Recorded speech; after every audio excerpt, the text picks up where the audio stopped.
Inkunzi mina. Ngibede mina. Isitshele. Inkunzi mina. Inkunzi enjani? Uzaba. Yeah?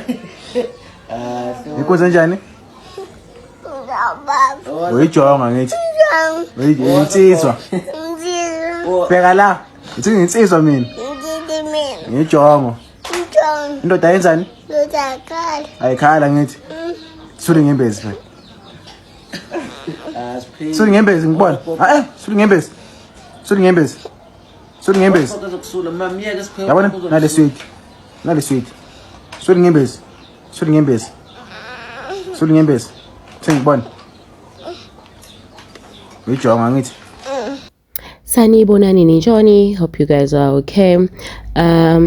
Yeah, namhlanje sikhuluma ngendaba ezimbi asolokhe ngene njalo amazwi ayinduduzo kumculo kumculi kaMaskandi uKhotha oshaya uShuni Wendidane.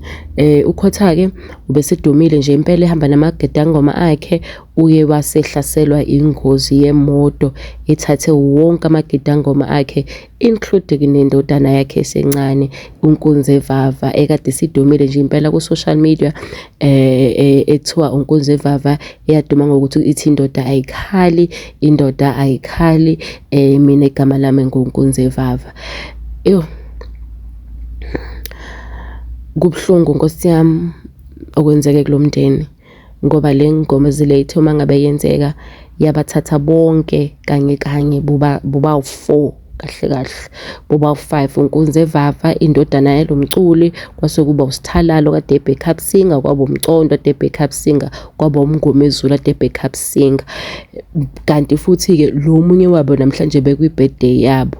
So lengozi le guys, I'm trying to understand ukuthi ufila kanjani ubaba lengane, and because wonke umuntu beyibona ukuthi izoba nekusasa elihle, sasa lawo beliqhakazile, ibingane impela nje obubona ukuthi iyafunda ibineminyaka u5. Lengozi yakhona yenzeke lapha kulomgwaqo kuthiwa iRockdale Road eBergville kwaZulu Natal. Imoto nje ezimbili ezivele zashayisana kade zasha zangqoqa ke kwase kushona ke laba bawu5 ebekhona nengane, ofuthi kusho ukuthi ibona laba bamaculi bakaMaskandi. So okay guys, amazwi ngiduduzo lokho engenile naye Nkosi yami umculi lo kaMaskandi uselokho ekhale kakhulu, uyasho ukuthi nje ade wishele happy birthday lo munye seshonelwa wathi mfowethu yize usuku lakho lingasakuficanga nobungicela ngikuthengele ikhekhe, yangazi ngizolithenga lidlobani. Ubuzimisele mfowethu estage, uzimisela nje ngayo yonke into, ngisho ngoba kuthiwa sikhokhelwe emcimbini, kodwa ke wena obulokhu wazi and lokho usebenza ngokuzentuza ngokuzikhandla. Phinde ke futhi waposta ke lapho uKhotha wathi sizwe sakithi enhla nasenzansi kinonke enikhala ngenathi lesimo esekuso esingachazeki sibakhulu Nkosi yami, kubantu abanikelayo siyabonga, umehluko ukhona, yibakhulu kukhona la imndeni ezosizakala khona. uNkulunkulu anibusise, anivikele, nisasibonise support esimanga.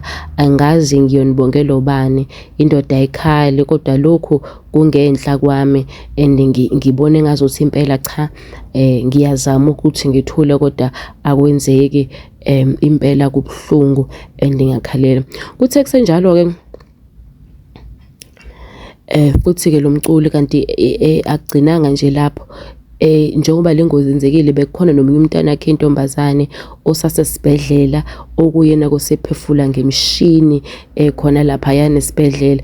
Okuyizo nje lo mculi wafethu ushonelwa amagedangoma akhe awu4, nengane yakhe uNkunzi Evava sesibiza ngegedangoma. Waseke futhi lapha ingane yakhe engeke isesibhedlela iphefumula ngemshini. Ufakile ama-bank details akhe, so abafuna ukunikela Nkosi yami baqhubeke banikele kuyena ngoba nje uselokho ekhalile naye. Uyasho ukuthi kodwa kufa lapho senivutha khona uNkulunkulu wangiphuca. Nina besihlala sonke endlini beyithi manginibiza ithi hey adisi besihleka, isitsha isihla sidleli, benizimisele bafana bami. Sitheke nje impumulo yabo guys ayilale ngokuthula, and bese ke mhlambe ke umculi lo kaMaskandi aqhubeke nje uNkulunkulu amqinise ito.